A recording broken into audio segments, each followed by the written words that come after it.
Hypnotic ambient.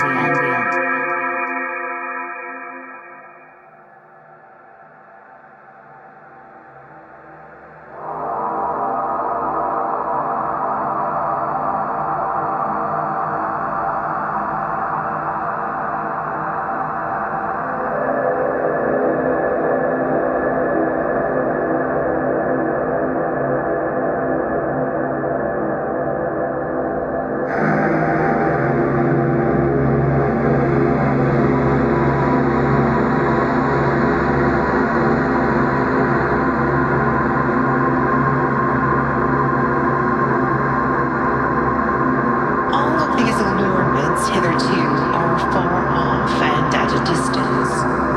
I have come nearer to those other degrees of love which are conference, kissing, dalliance, discourse, singing, dancing, amorous tales, objects, presents, etc., which, as so many sirens, steal away the hearts of men and women.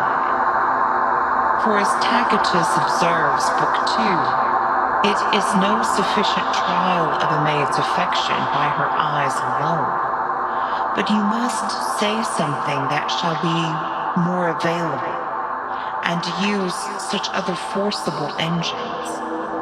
Therefore take her by the hand, wring her fingers hard, and sigh with all. If she accept this in good part, and seem not to be much averse, then call her mistress, take her about the neck and kiss her, etc. But this cannot be done except they first get opportunity of living or coming together, ingress, egress, and regress. Letters and commendations may do much, outward gestures and actions, but when they come to live near one another, in the same street, village, or together in a house, love is kindled on a sudden. Many a serving man, by reason of this opportunity and importunity, inveigles his master's daughter. Many a gallant loves a dowdy. Many a gentleman runs upon his wife's maids. Many ladies dote upon their man, as the queen in Ariosto did upon the dwarf.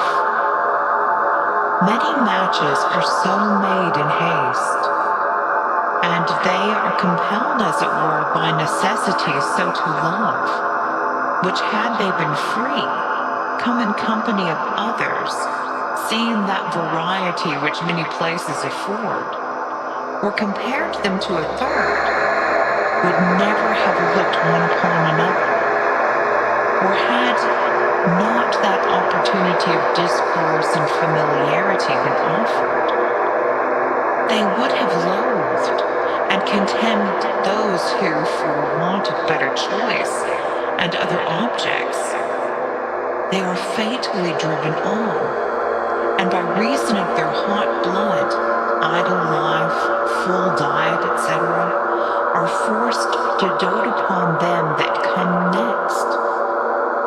And many times those which at first sight cannot fancy or affect each other, but are harsh and ready to disagree, offended with each other's carriage like Benedict and Beatrice in the comedy, and in whom they find many faults, by this living together in a house, conference, kissing, coaling, and such like allurement, begin at last to dote insensibly one upon another. It was the great motive that Potiphar's wife had to dote upon Joseph, and Clitophon upon Leucippe, his uncle's daughter, because the plague being at Byzance, it was his fortune for a time to sojourn with her, to sit next to her at the table, and to tell the tale himself in Tatius, Book 2, which though it be but a fiction, is grounded upon good observation, and doth well express the passions of lovers. He had opportunity to take her by the hand, and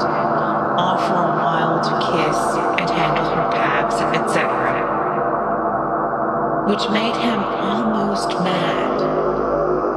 As many as the orator makes the like confession in Eustathius, Book 1, when he came first to Sothenes' house and sat at table with Chrystices, his friend, Ismene, Sothenes' daughter, waiting on them with her breasts open, arms half bare. Nuda podium, distincta sinum, spolata lacteros, after the Greek fashion in those times, nudos media plus parte lacteros, as Daphne was when she fled from Phoebus, which moved him much, was ever ready to give abundance, give attendance on him, to fill him drink. Her eyes were never off him.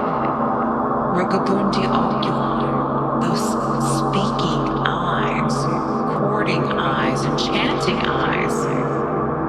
But she was still smiling on him.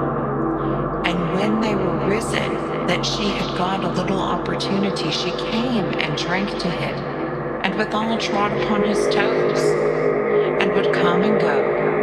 And when she could not speak for the company, she would wring his hand and blush when she met him.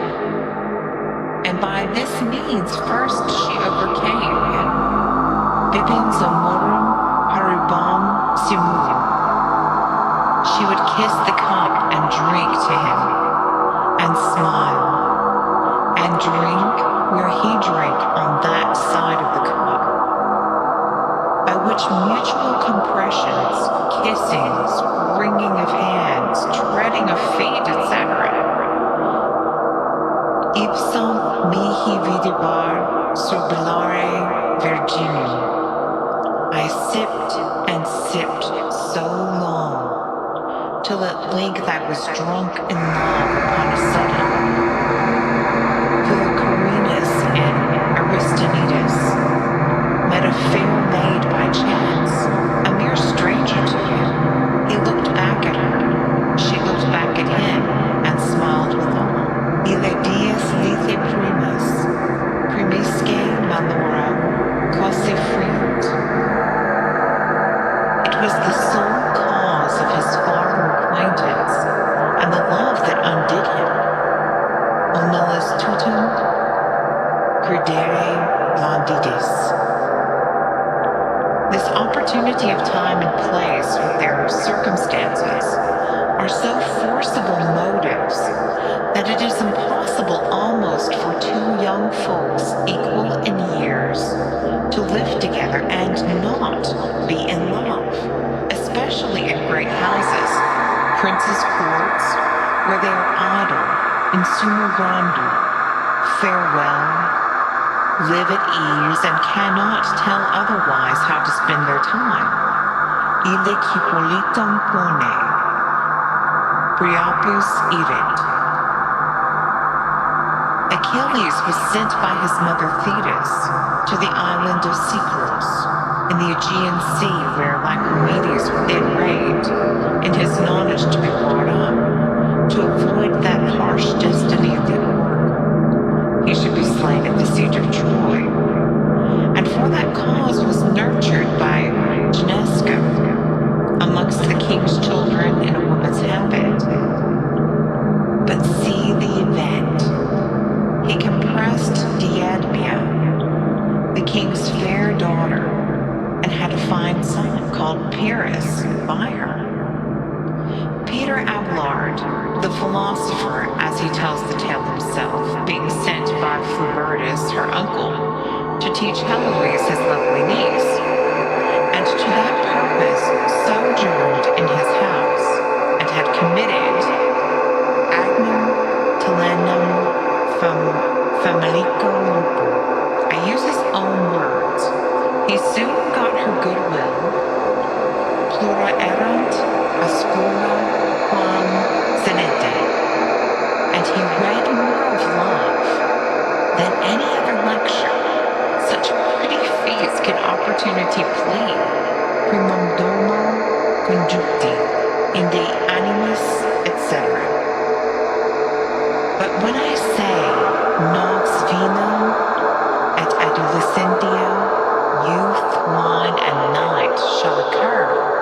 Nox amores et quietus consciet. 'Tis a wonder they be not all plunged over head and ears in love, for youth is benign in amorum et prono materiis, a very combustible matter, naphtha itself, the fuel of love's fire, and most apt to kindle it. If there be 7 servants in any ordinary house, you shall have 3 couples in some good liking at least, and amongst idle persons how should it be otherwise?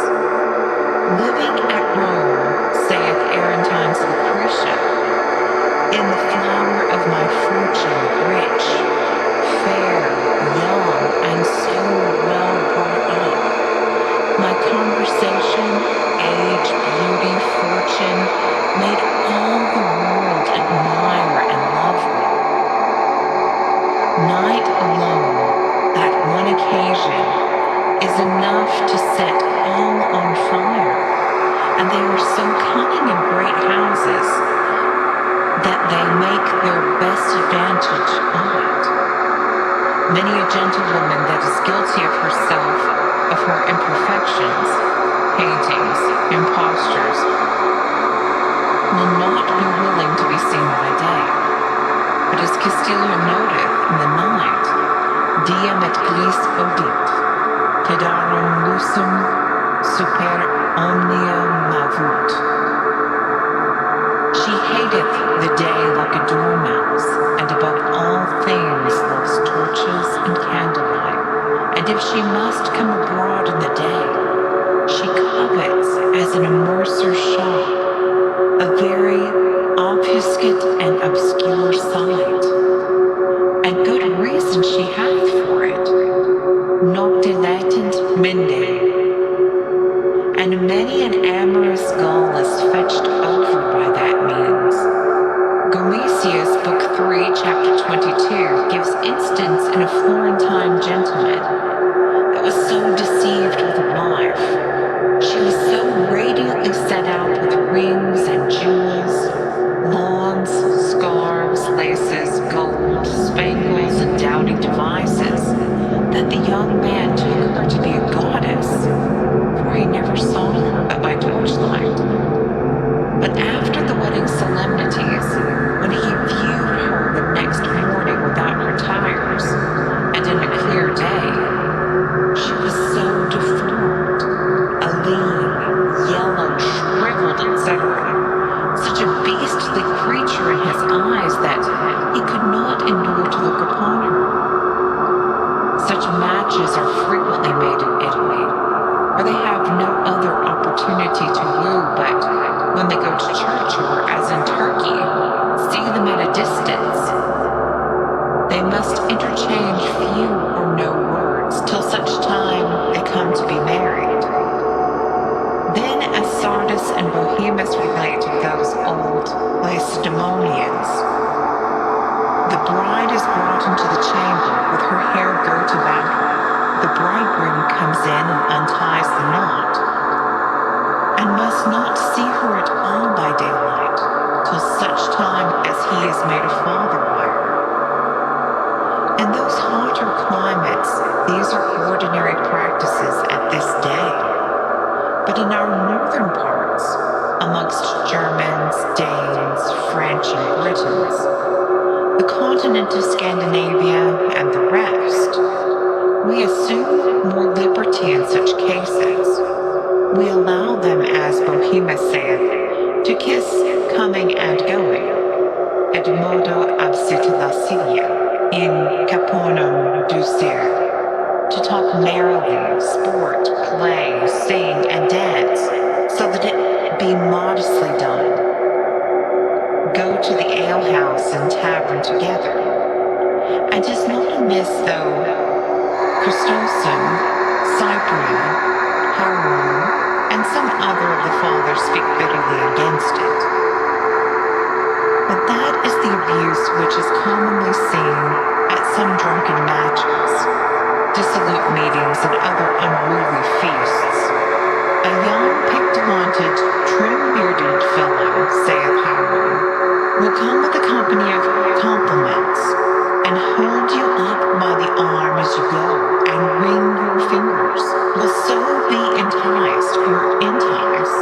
one to drink, another embraceth, a third kisseth, and all the while the fiddler plays or sings a lascivious song.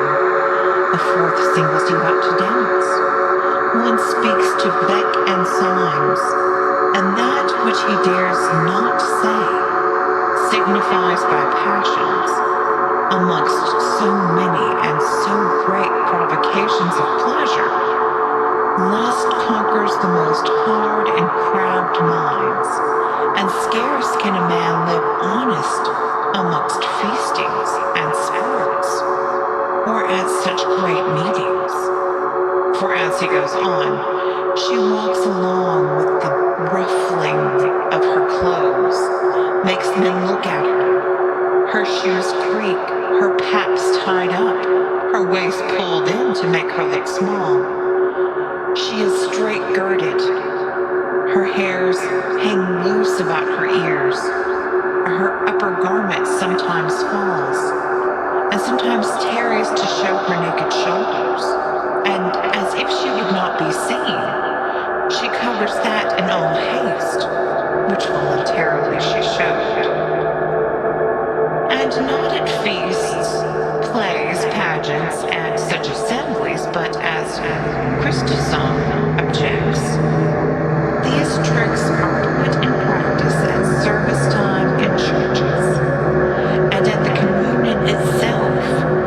If such dumb shows, signs, and more obscure significations of love can so move, what shall they do when they have full liberty to sing, dance, kiss, call, and use all manner of discourse and dalliance? What shall he do that is beleaguered of all sides? Quium tot tatrosio petunt pule, quium cute cupient nuris amorque, omnes undique et undiscunque et usque, omnes ambit amor, venusque hyminque. After whom so many rosy maids inquire, whom dainty dames and loving wights desire, in every place still and at all times sue, whom gods and gentle goddesses do. How shall he contain the very tone of some of their voices? A pretty pleasing speech, an affected tone they use, is able itself to captivate a young man. But when a good wit shall it concur, art and eloquence, fascinating speech, pleasant discourse, sweet gestures, the sirens themselves cannot so enchant. Petrus Jovius commends his Italian countrywomen to have an excellent faculty of this kind, above all other nations, and amongst them the Florentine ladies. Some prefer Roman and Phoenician courtesans. They have such pleasing tongues and such elegancy of speech that they are able to overcome a saint. Profacia multis vuxua nina fuit. Tanta gratia vocas fama conciliabat, saith Petronus in his fragment of pure impurities, I mean his Satyricon. Tam dulcis sonas permusabat ara, putaris inter aras cantare serenum concordium.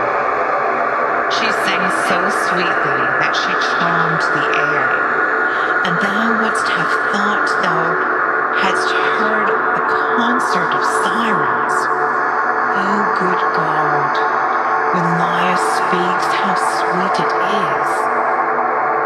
Philocolus exclaims in Aristaeus, to hear a fair young gentlewoman play upon the virgins, lute, viol, and sing to it, which, as Gellus observes, Book 1, Chapter 11, are lascivientum delicte,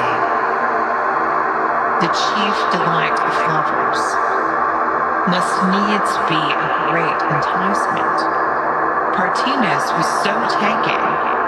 Mi voxista a vida harit ab are enemen. O sister Harpadonna, she laments, I am undone.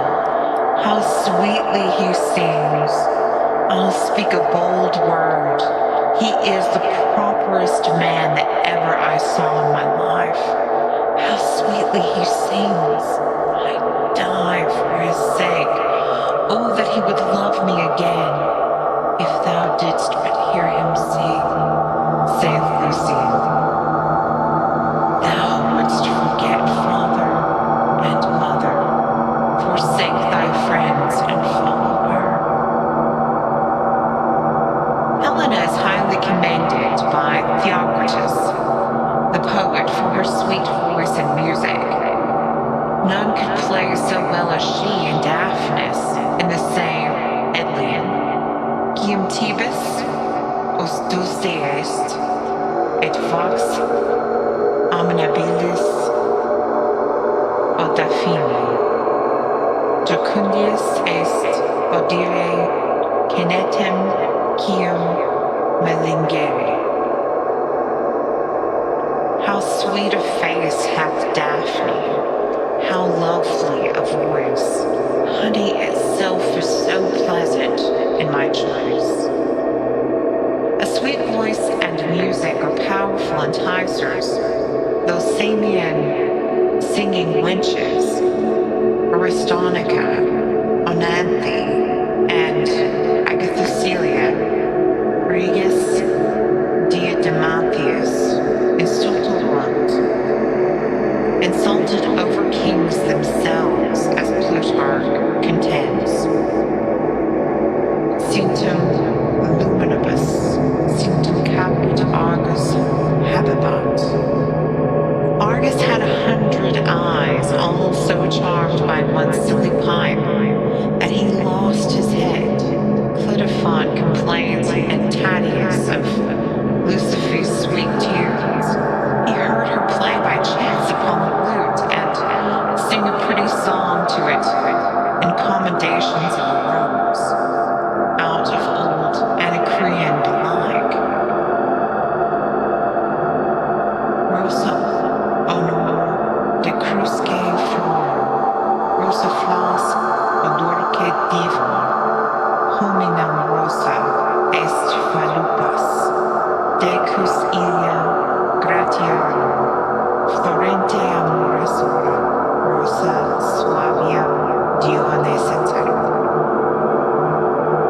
Rose, the fairest of all flowers, rose, delight of higher powers, rose, the joy of mortal man, rose, the pleasure of fine woman, rose, the graces, ornament, rose, Dione's sweet content. To this effect, the lovely virgin, with a melodious air upon her golden-wired harp lute, I know not well whether played or sang, and that transported him beyond himself, and that ravished his heart. It was Jason's discourse as much as his beauty, or any other of his good parts, which delighted Medea so much.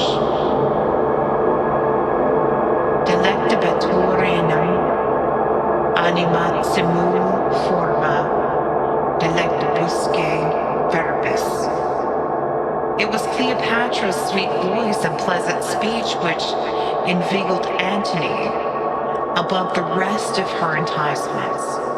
Verbaligant hominem et tororum cornua funes. As bulls' horns are bound with ropes, so are men's hearts with pleasant words. Her words burn as fire. Ecclesiastes 9:10. Roxolana bewitched Suleiman the Magnificent, and Shore's wife by this engine overcame Edward IV. Omnibus una ones sorpura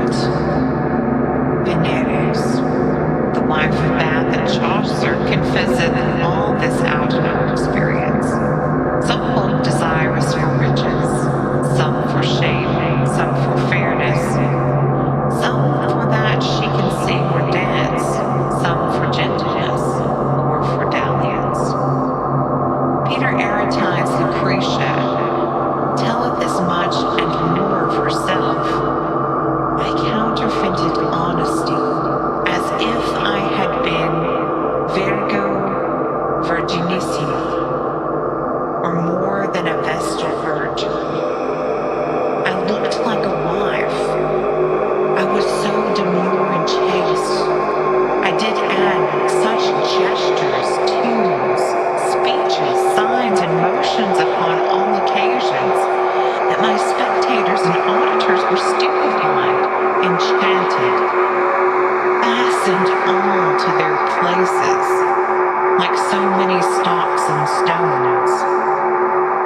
Many silly gentlewomen are fetched over, and like salt, by a company of gulls and swaggering companions that frequently belie noblemen's favors, rhyming Corybantiasmi, Thracian, Rhadamantes, or Bampomachides, that have nothing in them but a few players' ends and compliments.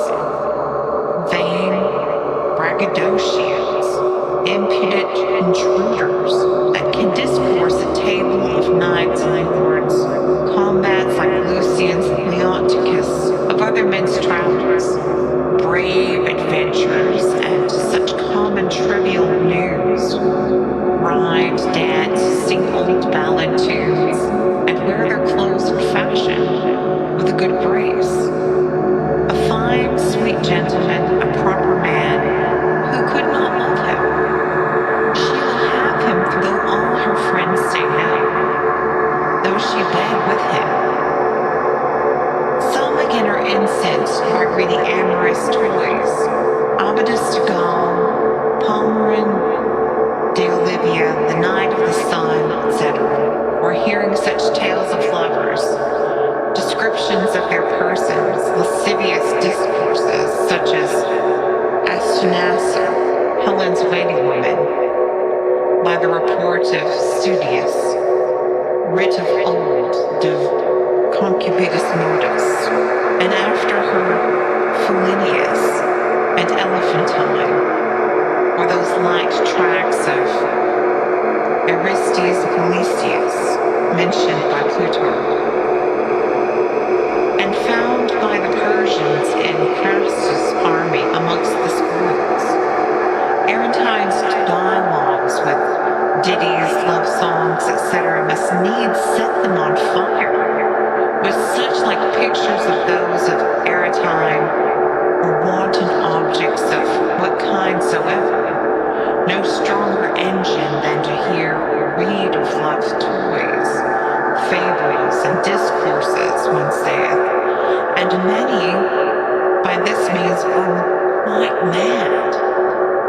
At Abdera in Thrace, Andromeda, one of Euripides' tragedies, being played, the spectators were so much moved with the object that those pathetical love speeches of Perseus, amongst the rest, O Cupid, Prince of gods and men, etc., that every man almost a good while after spake pure iambics, and raved still on Perseus' speech, O Cupid, Prince of gods and men, as Carmen, boys and apprentices with a new song is published with us, go singing the new tune still in the streets.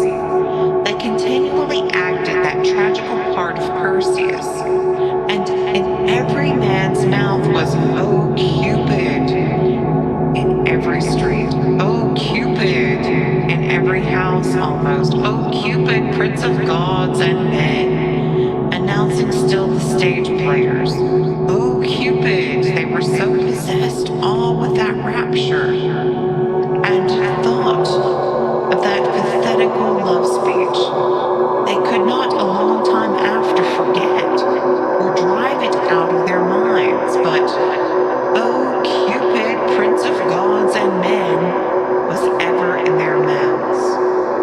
This belike made Aristotle, Politics, Book 7, Chapter 18, forbid young men to see comedies, or to hear amorous tales. Haec igitar, juvenes, nicam, felicis not young folks meddle at all with such matters. And this made the Romans, as Vitruvius relates, put Venus's temple in the suburbs, extramural, ne adolescentes, veneres, insuscats, to avoid all occasions and objects. For what will not such an object do? Ismenias, as he walked into Sophia's garden, being now in love, when he saw so many lascivious pictures, Thetis's marriage, and I know not what, was almost beside himself. And to say truth with a lascivious object who is not moved, to see others dally, kiss, dance, and so much, and much more when he shall come to be an actor himself, to kiss and be kissed, which, amongst other lascivious provocations, is as much a burden in a song, and a most forcible battery, an infection, Xenophon thinks, as the poison of a spider, a great allurement, a fire itself. Perennium aut antipoenium, the prologue of burning lust, as Apuleius adds, lust itself. Venus quita parte sui nectaris imbuit, a strong assault that conquers captains and those all commanding forces. Damasque ferro sed de maris oscuro. Aretines, Lucretia, when she would in kindness overcome a suitor of hers, and have her desire of him, took him about the neck and kissed him again and again, and to that, which she could not otherwise effect, she made him so speedily and willingly condescend, and 'tis a continual assault. Hoc non deficit insipui, simple, always fresh, and ready to begin as at first. Basium nullo fine termini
Theolum, Ducius, Ambrosia,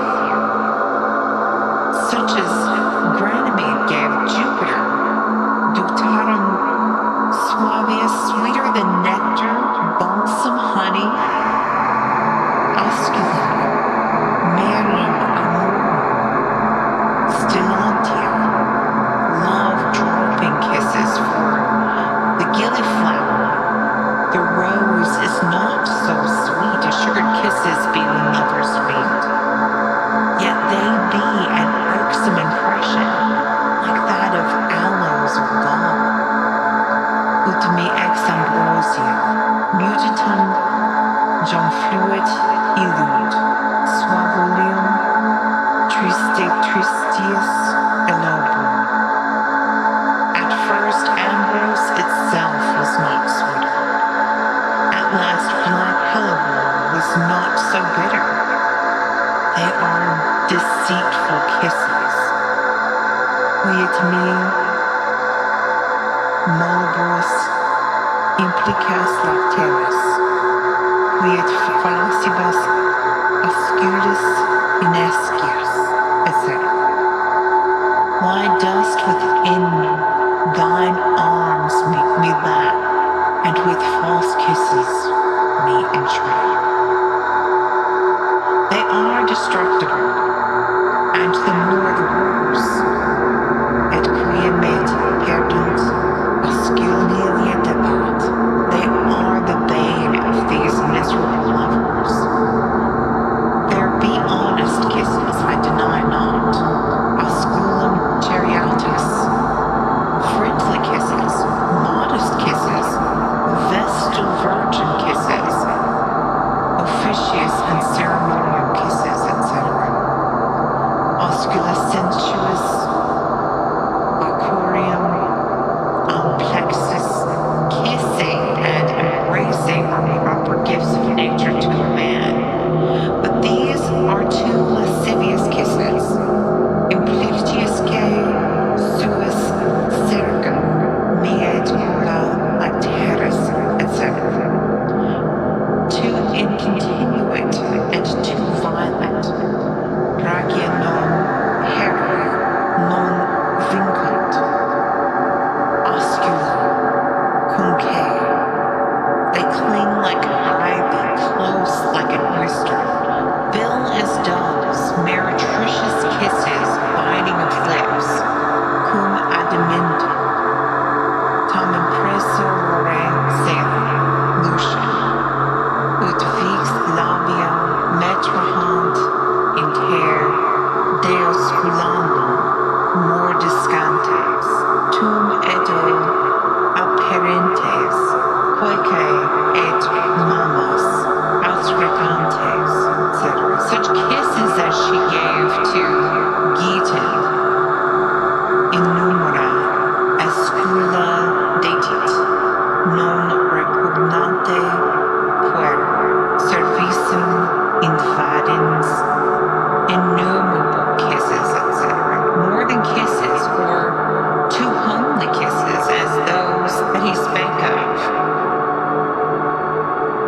Acceptorus ab ipsa venere, suavia, etc. with such other obscenities that vain lovers use, which are abominable and pernicious.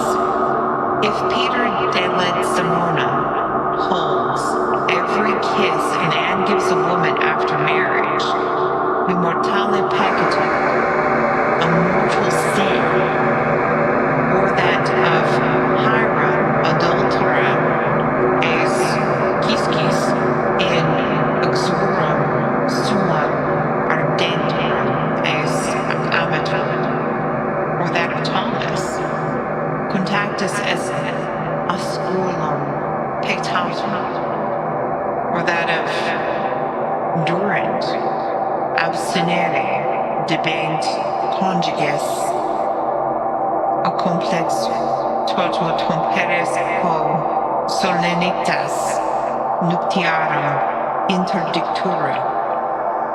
What shall become of all such immodest kisses and obscene actions?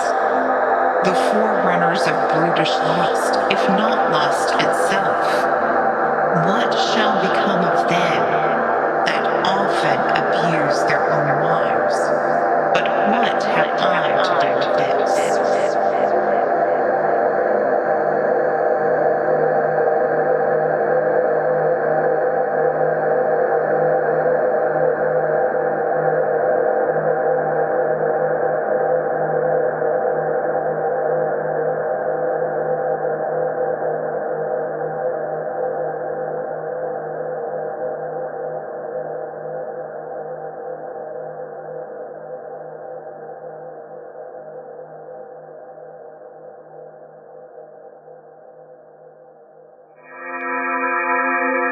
Hypnotic ambient.